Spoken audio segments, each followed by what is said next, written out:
Hurricane Melissa, not just one of the strongest Atlantic hurricanes this year, but in all history, has now landed in Jamaica with wind speeds of up to 185 miles an hour. Described by the United Nations as the storm of the century, this could have dramatic implications for the island and cause a major humanitarian crisis. Let's hear right away from Dean Jones, an estate agent who joins us from Jamaica in Oquirrios on the coast. Dean, thanks for joining us. We've had all the predictions. What's it actually like where you are? Well, to be quite honest, I've been anxious for about 3 days now. The weather actually started to stir up on Sunday, believe it or not. I felt like we were in a hurricane for the last 2 nights. And at nighttime, when the wind starts to speak to you, it's almost like it's got a voice and it's howling and the roof is moving, or at least it feels like it's about to rattle. It's very scary. Is it too dangerous to get out of the house and walk around in the streets now? Yeah, you wouldn't be going out now. It's very dangerous. The wind is quite severe. The weather is rough. The rain is coming down. Are you starting to see damage on properties and trees and so on? Thank goodness, no. We're on the right-hand side of this storm, and there will be some damage. All I've seen so far is a couple of trees falling down. Now, property is your business. How vulnerable do you think Jamaica generally is to a hurricane of this scale? Honestly speaking, any country would be vulnerable to a hurricane of this scale. I can't believe this is happening. I'm not in disbelief, but gale force winds of 175. There's not many structures that can withstand that, much less roofs, whether you have hurricane straps or not. So I'm nervous. I do read that there are quite a lot of places to escape the hurricane around the island. There are shelters of different kinds dotted all over the place. Are people making their way there already? I've been heard that a lot of people are making their way, but I've also heard that there are fishermen still on the shore. There are people still in huts putting breeze blocks on the zinc, corrugated zinc, and they're waiting it out. So I think that's extremely dangerous, and some people are still in denial because Jamaica usually escapes these things. Yeah. Well, listen, Dean, best wishes from all of us at LBC. Stay safe, and thank you very much for that. Much appreciated.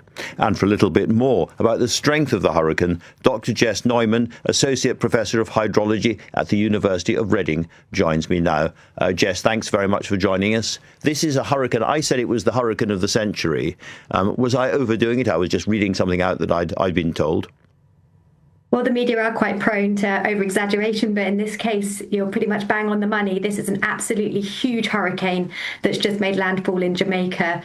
It's got sustained wind speeds of well up over 185 miles per hour.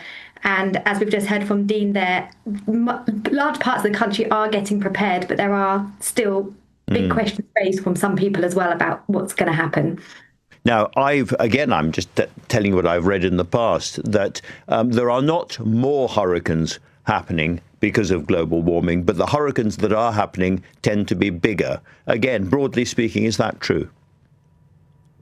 So what we are seeing is more of these larger level 4, category 5 hurricanes. And when we think of Melissa, she's been sitting off the south coast of Jamaica for a good few days now, sort of creating that anxiety in a lot of people who are on Jamaica, but also if you've got family and friends out there, you'll be worried. And what we are seeing with climate change is often these sort of stalling systems that just sit and they suck up the warmth and the moisture from the sea. And that is what's so damaging. That's what brings huge storm surges and huge amounts of rain. We have seen, sitting in Britain and looking across the Atlantic, we see hurricane after hurricane, hitting Florida, hitting the coast of the States, hitting the Caribbean and places like Jamaica. We've had nothing like that on the European side of the Atlantic. Is that something we can relax about? Is it kind of never going to happen here? He said worriedly. So one of the key things that a hurricane needs to be able to create itself and to get the energy is warm seas. We're looking at sort of 27 degrees, and we don't really have those sea temperatures up near Europe, but we do get the tail end of some of these hurricanes, these sort of ex-tropical storms.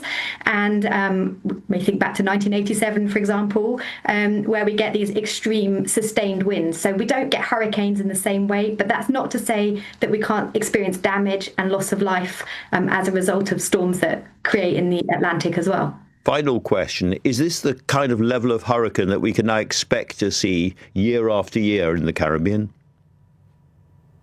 Perhaps not just in the Caribbean, but all over the country, the world, typhoons, cyclones, happen in different parts of the world. We should assume that we are going to continue to see events like this, and we need to be prepared for them. I think that's the main takeaway message, is being prepared. And Jamaica are doing a lot to make sure that they're ready to go with the cleanup as quickly as possible here. But there's still lessons that we can learn going forward. We all need to think and act differently. Helen, thank you very much indeed for joining me tonight.